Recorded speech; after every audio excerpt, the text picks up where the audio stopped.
इकडे dinner diplomacy सुरू असताना इकडे कोकणातला शिवसेनेचा आणखी एक बुरुज ढासळलाय।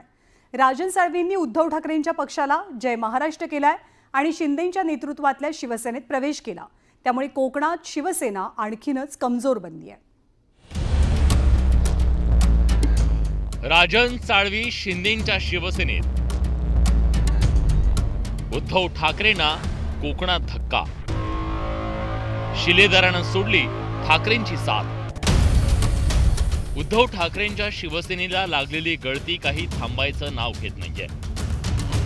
एका पाठोपाठ एक नेते ठाकरेंची साथ सोडून जात असल्याचं चित्र आहे। गुरुवारी त्यात आणखी एका बड्या नेत्याची भर पडली आणि ती म्हणजे राजापूरचे माजी आमदार राजन साळवींची।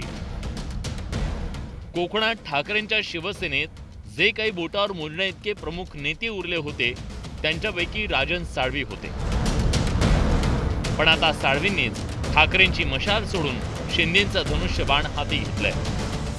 14 साली भाजप सेनेची युती सत्ता आली आणि त्या युतीमध्ये मला वाटलं होतं उदयजी की माझ्यासारखा एक निष्ठावंत सैनिक त्या ठिकाणी मंत्री होईल म्हणून। शिंदे साहेबांनी सुद्धा त्यावेळेला उद्धव साहेबांकडे माझी शिफारस केली होती, दुर्दैवाने होऊ शकलो नाही। पण शिवसेनेचे नेते, आता नाव घ्यावंच लागेल, विनायक राऊतनी त्यावेळेला दीपक केसरकरांना मंत्री केलं, राजन साळवी तिथंच राहिला। 90च्या दशकात राजन साळवी शिवसेनेत सक्रिय झाले। त्यानंतर त्यांची रत्नागिरीच्या नगर परिषदेच्या नगराध्यक्षपदी वर्णी लागली। पुढे त्यांना जिल्हा प्रमुखपदी पक्षात बढती मिळाली।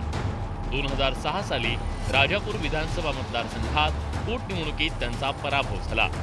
पण 2009 मध्ये त्यांनी राजापूरमधून विधानसभेत साळवींनी प्रवेश केला। त्यानंतर सलग 3 वेळा त्यांनी मतदारसंघातून विजय मिळवला।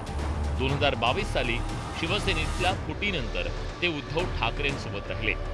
पण नुकत्याच झालेल्या विधानसभा निवडणुकीत शिवसेनेच्या किरण सामंत यांनी त्यांचा पराभव केला। अपन देर आए दुरुस्त आए, देर आए दुरुस्त है, त्याला म्हणतो ना आपण, सुबह का भुला शाम को घर लौटे तो भुला नहीं कहते।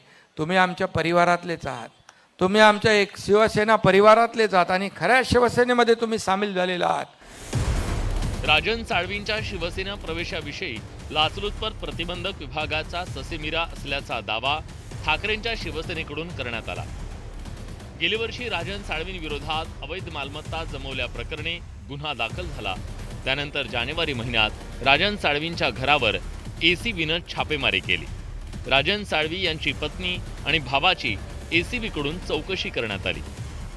राजन साळवींचा विधानसभेमध्ये पराभव झाल्याच्या दुसऱ्या दिवशीपासूनच त्यांनी भविष्याकरता मार्ग शोधायचा जो प्रयत्न केला होता, त्याच्यातून भारतीय जनता पक्षामध्ये जाण्याचा सुतोवाच त्यांनी प्रत्येक गावामध्ये जाऊन केला होता।